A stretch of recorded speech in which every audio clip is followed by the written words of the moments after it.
আমার তরুণেরা, যুবকেরা শোনো, রাসূলুল্লাহ তোমাদের কত সম্মান দিয়েছেন। রাসূলুল্লাহ এক জায়গায় বক্তৃতা করতেছিলেন, এমন সময় দেখা গেল একজন তরুণ সাহাবী, নাম তার জারীর রাদিয়াল্লাহু তাআলা আনহু। চাঁদের মতো চেহারা তার ছিল, খুব সুন্দর চেহারা ছিল তার।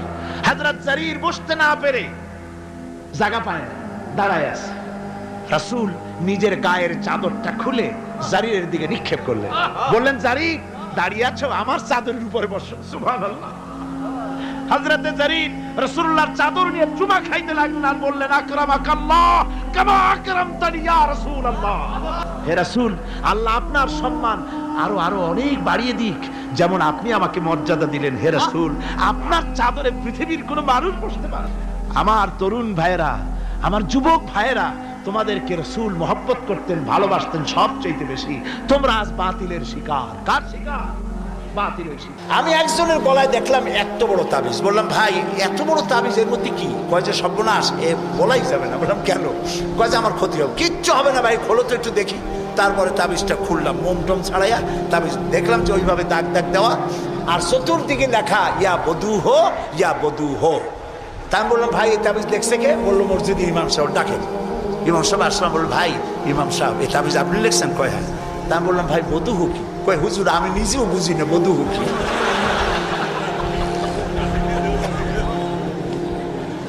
এখানে ওলামায়ে কেরাম আছেন, তারা হয়তো জানতে পারেন। আমি আমার বিদ্যা যতটুকু, আমি বধূ হো চিনি নাই কি জিনিস। এই সব তাবিজ লিখে লিখে গলায় ঝুলানো হচ্ছে। পীর সাহেবদের কাছে যায়, লাল সুতো কালো সুতো নিয়ে যায়। পীর সাহেবরা পরে ফুদায় গিরে দেয়, ফুদায় গিরে দেয়। এই সুতা গলায় বান্ধা, তারপরে এই সব তাবিজ ঝুলানো। হাদিস শরীফে এসেছে শিরক। শিরক। রাসূল এটা করেন নাই। একজন সাহাবী তাবিজের ব্যবসা করেন নাই। ঝাড়ফুঁক করেছেন, ঝাড়ফুঁক করা জায়েজ আছে, রাসূলুল্লাহ করেছেন, সাহাবায়ে কেরাম করেছেন। ঝাড়ফুঁকের জন্য কোরআনের মধ্যে 2টা সূরা শুধু ঝাড়ফুঁকের জন্যই আল্লাহ না। রাসূলের ব্যবহার, সুবহানাল্লাহ বলে, সুবহানাল্লাহ। কি ব্যবহার! মসজিদে নববীতে এক বদবী এসে পেশাব করেছে, মসজিদে নববীর মধ্যে, মসজিদের ভেতরে পেশাব করতেছে রাসূলের সামনে। সাহাবায়ে কেরামদের চোখ মোটা হয়ে গেছে, ভাবখানা এই রাসূল পারমিশন দেন ওরে জম্মের মতো পেশাব করাই দেই। রাসূলুল্লাহ বললেন, না না, বাধা দিও না, তাহলে সে অসুস্থ হয়ে যেতে পারে। তার সবটা আনলোড হতে দাও। সবটা শেষ হইল, রাসূলুল্লাহ তাকে কাছে ডাকলেন, ডেকে বললেন, তুমি যে কামটা করলা, তুমি কি জানো এটা কি? কয়, না তা জানি না। তিনি বললেন, এটা হলো মসজিদ, আমরা এখানে আল্লাহর সেজদা দেই। তোমার যখন এই কাজের দরকার হবে তখন বাইরে গিয়ে করবা। তোমাদের উপাসনালয় আছে না? কয় যে আছে। তো সেইখানে যদি এই কাম কেউ করে তাহলে তোমার কেমন লাগবে? এই কাজটা কখনো করবা না। লোকটি বলল, আমি তো শুনেছিলাম আপনি বাদশাহ, তা আমি এখন বুঝলাম আপনি বাদশাহ না। বাদশাহ হইলে যে কাম আমি করছি এতে তো আমার কল্লা এতক্ষণ গড়াগড়ি যাইতো। আপনি তো বাদশাহ না, আপনি অবশ্যই অবশ্যই আল্লাহর নবী, কোনো সন্দেহ নাই আমার মনের মধ্যে। এই ছিল রাসূলের ব্যবহার। রাসূলুল্লাহ সাহাবীদের দিকে তাকায় বললেন, ইন্নামা বুইসতুম মুয়াসসিরিন। ও সাহাবীরা, আল্লাহ তোমাদেরকে পাঠাইছেন মানুষের কাছে দ্বীনকে সহজ করার জন্য, কঠিন করার জন্য নয়। রাসূলুল্লাহ যখন দাওয়াতের লোক পাঠাতেন বলতেন, ইয়াসসিরু ওয়ালা তুআসসিরু। মানুষকে সহজ করে দ্বীন বুঝাও, কঠিন করে বুঝাইও না। বাশশিরু ওয়ালা তুনাফিরু। বেহেশতের খবর দিয়া মানুষকে দ্বীনের পথে ডাকো। জাহান্নাম জাহান্নাম, এটা করলে জাহান্নাম, সেটা করলে জাহান্নাম। জাহান্নামের ভয় দেখিয়ে মানুষকে দ্বীনের রাস্তা থেকে সরিয়ে দিও না। সুবহানাল্লাহ। এই ছিল রাসূলের ব্যবহার। তাই মানুষকে দাওয়াত দেওয়ার সময় টেকনিকটা, লোকমানের দাওয়াত ছেলের প্রতি আল্লাহ কত পছন্দ করেছেন। তিনি ডেকে বলছেন, ইয়া বুনাইয়া, ও আমার কলিজার টুকরা, আমার বাবা, আপনি নিজে আছে না মোমেন সাহিদ এমন বখাটে ছেলে, মাথায় উল্লুকের মতো চুল, হাতে ভাল্লুকের মতো নখ, গলায় সোনার সেন। এরকম মোমেন সাহিদে নাও থাকতে পারে। কিছু পোলাপান আছে মাথায় চুল টুল রেখে একটা কেমন কেমন ভাব, তারপরে গলায় মোটা সোনার চেন। পৌষ মাসের শীতেও সামনের 2-3টে বোতাম খুলে থই, লোকেরা যেন বোঝে উনি একখান কিছু ঝুলাইছে। এইরকম ছেলেকে যদি আপনি তো রাগ করে আছেন, ছেলে আপনার কথা শোনে না, যদি ভাত খাওয়ার সময় ডাকেন, সোনামণি, বাবা, কলিজার টুকরা, নয়নের পুতুলি, আব্বু, একটু কাছে আয়। আহারে, ও যত বড় খারাপ হোক আপনার পায়ের কাছে চলে আসবে। আপনি ওর কপালে একটা চুমা দেন, ওর গালে একটা চুমা দেন, আব্বু এই যে তুমি জামা কাপড় পরছো এগুলো মাইকেল জ্যাকসনের জন্য শোভা পায়, তুমি রসুলের উম্মত মুসলমান মায়ের পেটে আসছো, এটা তোমার জন্য শোভা পায় না আব্বু, এই কামটা তুমি করো না, আমার অসম্মান হয় সমাজে। এই কথা বললে হাজার রায় ওয়াজ শোনার চাইতে আপনার এই মধুর ডাকে আপনার ছেলেকে হেদায়েত হতে পারে। হযরতে লোকমান এইটা শিখাইছেন, ইয়া বুনাইয়া, ও আমার কলিজার টুকরা সন্তান। নসিহত শুনে মনে হয় যে ছেলে খুব ছোট, কিন্তু আসলে ছোট না। ছোট ছেলের এত বড় নসিহত করা যায় না।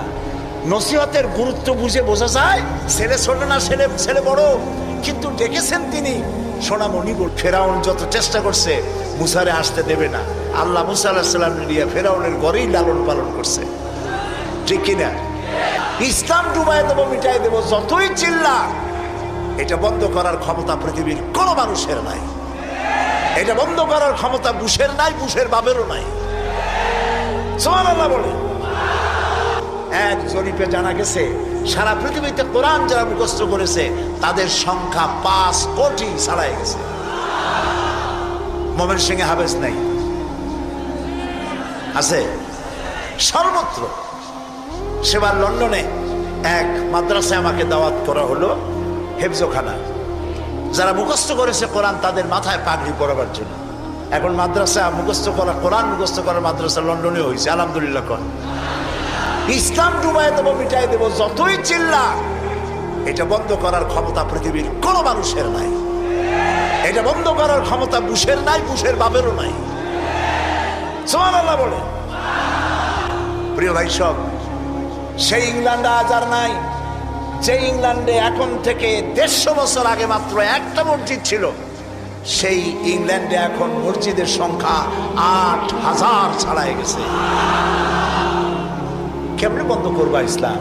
ফেরাউন যত চেষ্টা করছে মুসারে আসতে দেবে না, আল্লাহ মুসা আলাইহিস সালাম নিয়ে ফেরাউনের ঘরেই লালন পালন করছে, ঠিক কিনা? তো সেই মাদ্রাসার ছাত্রদেরকে মাথায় পাগড়ি পড়াতে পড়াতে 10-12 দিন ছেলে, ছোট্ট একটা ছেলে আসছে এতটুকু স্যার। আমি জিজ্ঞেস করলাম এ কি? আমি মনে করছি সে বোধহয় আন্দাজে আসছে পাগড়ি নেওয়ার জন্য। তাই বললাম এ কি? বলেছে এর মাথায় তো পাগড়ি দিবেন কেন? কয় যত হাফেজ আশ্চর্য, কত বয়স কত? কয় 7-7.5 বছর হবে। সুবহানাল্লাহ, আমার চোখে পানি এসে গেল। আমার কাছে মনে হলো যেন আল্লাহ তাআলা প্রশান্ত মহাসাগরকে একটা ঝিনুকের মধ্যে আল্লাহ তাআলা ঢুকাই দিয়েছে। কোরআনের হেফাজতের মালিক কে? আরো জোরে বলুন। এই যে ভণ্ড অনেকগুলো বাইর হয়েছে, অনেকগুলো।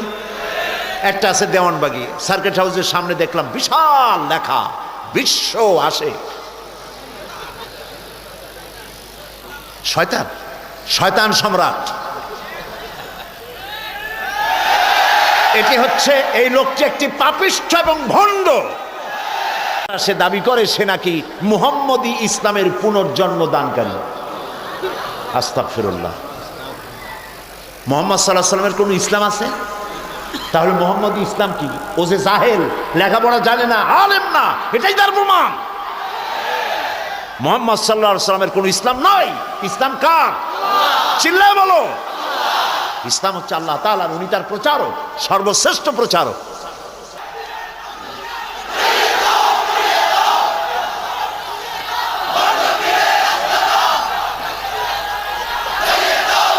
প্রিয় ভাই সব, এই ভণ্ডদের হাত থেকে বাঁচতে হবে।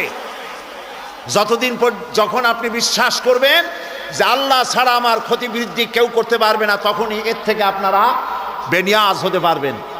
এই মুখাপিক্ষতা থেকে আপনারা বাঁচতে পারবেন। কেন যাবেন সেখানে? কোন দুঃখে? কিসের আশেকে রসুলরা যখন গাল দিল সালমান রুশদি স্যাটানিক ভার্সেস বইয়ের মধ্যে, রসুলকে গাইলাইল। আমাদের মা হযরত আয়েশা রাদিয়াল্লাহু তাআলা আনহাকে গালি দিল। ঢাকা শহরে মদ খায়, জীবনেও নামাজ পড়ে না মুসলমান, সে মদশালা থেকে বেরিয়ে বাইরে রাস্তায় চলে এসেছে। আমি নামাজ না পড়তে পারি, আমি মদ বা বাজে কোনো গুনার কাজ করতে পারি, কিন্তু আমার রসুলকে গালি দিয়েছে। জীবন রেখে লাভ কি? শহীদ হয়ে গিয়েছে। তুমি কোথায় ছিলা দেওয়ানবাগী ভণ্ড? এই দেশে ইসলামের মুসলমানদের উপর অত্যাচার হয়েছিল গত 5 বছর। 252টি মাদ্রাসা বন্ধ করা হয়েছিল, 26,000 আলেমদেরকে গ্রেফতার করা হয়েছিল। ভণ্ড দেওয়ানবাগী কোথায় ছিলি?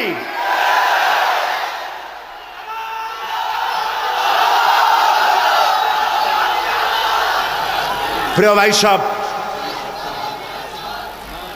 এই সব ভণ্ডদের হাত থেকে বাঁচতে হবে। যারা বাংলাদেশে যারা আলেমদের কাছে আলেম হিসাবে পরিচিত নয় তাদের কাছে যাবেন না, মনে থাকবে। বাংলাদেশের বড় বড় আলেমদের কাছে যারা আলেম হিসাবে পরিচিত নয় এমন সুফি সম্রাট শয়তান সম্রাটের কোনো প্রয়োজন এদেশে নাই। কোন মাদ্রাসায় পড়ছে আমরা জানতে চাই।